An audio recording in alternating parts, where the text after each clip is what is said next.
Hi everyone, good morning. I will be presenting a responsive curriculum plan for infants and toddlers birth to two. My name is Rahim Piarali and my ID number is 1086496. So starting from the curriculum plan, my entire program success birth to two, it hinges on one thing: emotional security and responsive relationships.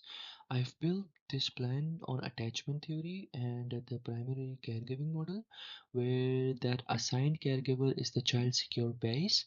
My core focus isn't instruction; it's establishing trust and well-being.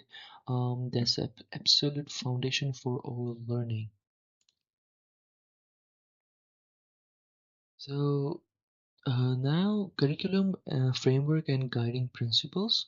So now these four principles are the pedagogical why for everything we do. Primary caregiving is the operational strategy that ensures that attachment for my group. We elevate routines, care routines, and to learning experiences. The child's an active participant to it. Crucially, I use Pickler's Pickler's principle. I trust the child's to achieve motor milestones independently, and I don't intervene. I prepare the environment. That's the key to instruction, I feel like. So weekly program includes sensory and motor focuses. The example activities are mentioned. Let me put more detail into it. So how does that look on the floor? This is a rhythmic plan, not a timetable. All our activities are open-ended and process focused. No craft outcomes here, but my experiences are mostly based on sensory input and challenges. Look at the treasure basket, like one of those activities. So it facilitates essential fine motor and tactile integration. Messy play is critical. It provides full body sensory input and helps kids explore cause and effect. Everything I plan is intentional.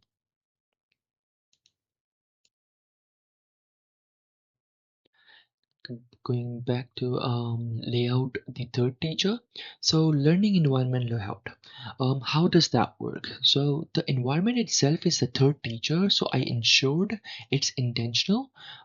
This layout is divided into clear zones, ensuring predictability and safety. Of course, I have made the active motor zone clear and uncluttered, facilitating that uninterpreted motor development. This low shelving in the exploration zone allows for independent choice, aligning with Vygotsky scaffolding. Most critically, the design ensures maximum sightlines for my educators. Plan focus. So supervision plan, proactive and attached. Okay, so a passive supervision plan for birth two is flawed. I require proactive attached supervision. My educators must be sitting within the activity. This proximity means we respond before distress or injury, executing the secure base in real time, hazard management. It's ruthless. I enforce a zero tolerance policy for choking risks, and we use strategic positioning to mediate falls instantly. So what will be the teaching strategy? So strategy number one is responsive and relational. So let's talk about teaching. My first strategy is relational. Infants learn through those predictable back and forth interactions, the serve and return cycle. I teach by narrating every care routine, turning changing time into a communication opportunity. This consistent response is the mechanism that literally wires the brain for social competence. The educator is directly supporting identity formation, in my opinion. So strategy number two is intentional environmental things. While the relational side builds the brain, the environmental builds competence. My second strategy focuses on the environment as the silent teacher. I certainly arrange materials to encourage challenge. This aligns with Vygotsky's ZPD. I challenge them through the environment, placing items just beyond their current capability. I rotate materials based on observation, showing the curriculum is fluid and reactive. So, what will be the assessment strategies? Learning stories, which was taken from Carl in from 2001.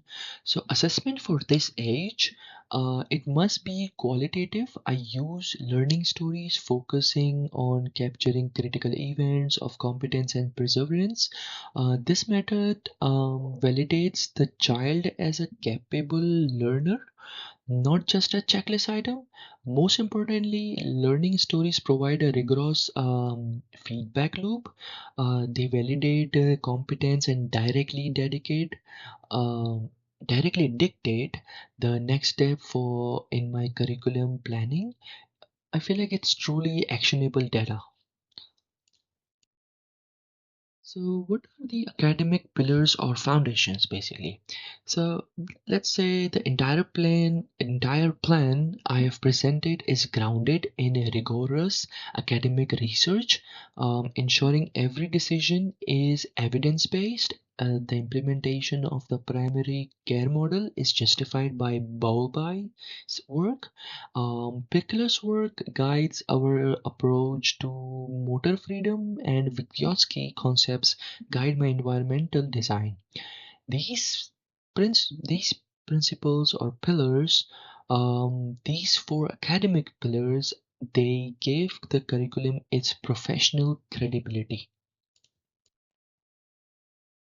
So I've used this references. The references are as follows, and finally, all strategies and principles I've discussed are supported by the required minimum of the five academic sources, which is are in the correct APA 7th style that ensures full compliance with the academic criteria. Thank you for your time. It was me, Rahim Pierali. Thank you.